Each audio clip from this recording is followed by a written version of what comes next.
if Kevin Durant likely wins his third championship this year, whether he's finals MVP or not, he may be again, may not be, whatever, that doesn't really matter. I think the best option is look to stay in Golden State.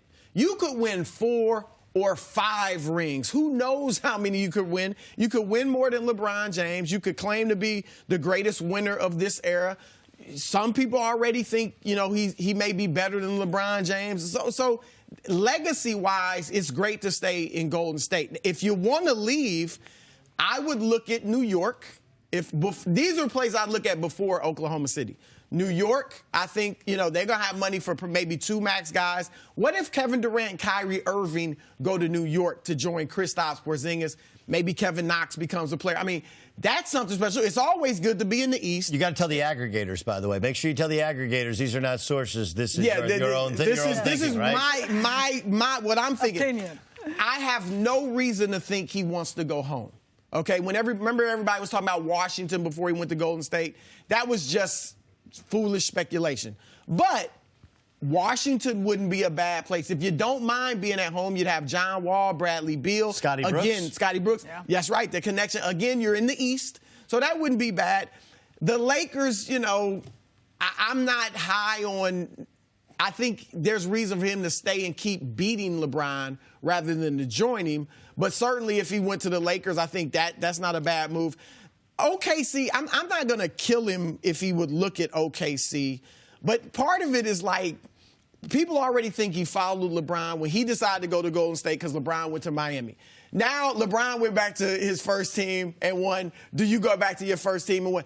It's still nice and sentimental, but do you want to keep doing that? And here's the difference. LeBron was from Northeast Ohio. Correct. That was his hometown team. Correct. Oklahoma City, obviously, is not Kevin Durant's hometown team. So I think that ship has sailed. It would be a nice sentimental story if he did it. But I think they would be very low on his list. So you're saying one in a million? So you're saying there's a chance. You're saying there's a chance. Listen, let me first start with the Golden State thing, okay? The narrative out there is, well, you had to join a 73-win team to win a title. Well, first of all, that 73-win team did not win a title. Like, yes, Golden State rescued Kevin Durant from a lifetime of trying to climb that mountain. But he rescued them right back. If you go like the old Pretty Woman reference, right, at the end where she says he rescued him right back, that's exactly what happened with the Golden State Warriors. They didn't want to sign Harrison Barnes to a long-term deal. They didn't think Harrison Barnes had that championship medal. He was wide open in the NBA Finals. There was a reason that Golden State team with 73 wins. It's amazing. We only pay attention to it because it's the record, right? The Boston Celtics 2 years ago had the best record in the East. Did anybody think they're the best team? No. This year, Toronto Raptors, the best team had the best record. Were they the best team? No. Houston Rockets this year, best record in the NBA. Do people think they were legitimately the best team? No. Yet when the Golden State Warriors had 73 wins, because the previous year they had won a championship. Don't you think, though, they were, and I'm not taking anything away from Cleveland's victory, because you still had to win 3 straight games, 2 of them in Golden State. Okay, so nothing away from that. But I think if Draymond Green is not suspended, Golden State wins that series probably in 5. Not because Draymond is such a great player, but just for momentum, it changed the whole momentum. Because he's an integral part of everything that they do. Right. Absolutely. And so they were still the best team. And Andrew Bogut got hurt. Right. The point is, though, that these things, like we act as though had he not come, they still would have won a championship. All right, well, they would have had to re-sign Harrison Barnes to a huge contract. And, oh, yeah, by the way, Andrew Bogut got hurt. He was never the same. They would have had to replace him. And there's questions as to whether Steph physically could have carried them all these years. Correct. So the idea that he joined a 73-win team is true. Technically, in reality, it wasn't like he joined a team that had swept everybody in the playoffs, won 73 wins. They had everybody back, and they added Kevin Durant. They had to make an adjustment to their bench. Now, will he go back to Oklahoma City? Hell to the no, he's not going back there. He don't go back to Oklahoma City. LeBron did it because it was home, and the moment he's left Oklahoma City, a city that bowed down to everything he did. Remember, they loved him so much that they apologized for a headline that said Mr. Unreliable, because he was, in fact, unreliable against the Memphis Grizzlies in the playoffs. This happened. In real life, he had a couple bad games. The headline of the Oklahoma was Mr. Unreliable, and everybody freaked out. How how dare you say anything bad about Kevin Durant? Then the second he walks out the door, he's got haters galore, and he engages in it.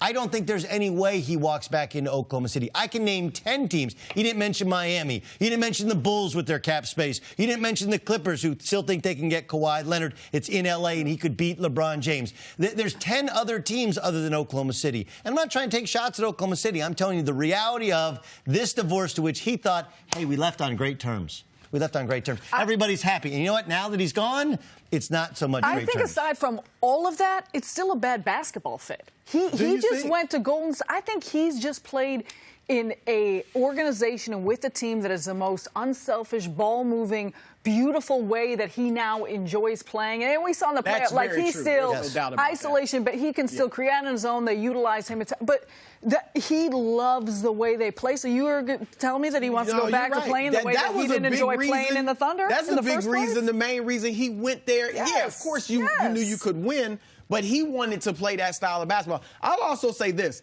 Paul George is there now. And granted, you'd be a better team with you, Paul George, and Russell Westbrook than you were before George was there. But it might be a little different. If it was virtually the same old OKC team and Russ is trying to go about it by himself and climb that mountain, and Durant goes and you become kind of that old OKC team that had Golden State down 3-1, then you win it. That's a little different. You go now, it's kind of a new team because you got George and, you know. Look, he and Russell Westbrook were married very, very young, right? They were a beautiful couple, and he reached superstardom before, and then he leaves, and Russell Westbrook gets in great shape, starts dating somebody else, in this case, Paul George, and, you know, he's an MVP. And, you know, look, you still remember why you were married. You still care for each other, you know, but there's a reason you got a divorce. There's a reason that you moved on. And the fact that Russ dominates the ball, Russ is wired differently. They're still friends. They're much better friends than anybody, but they still called him a cupcake. They still called him soft.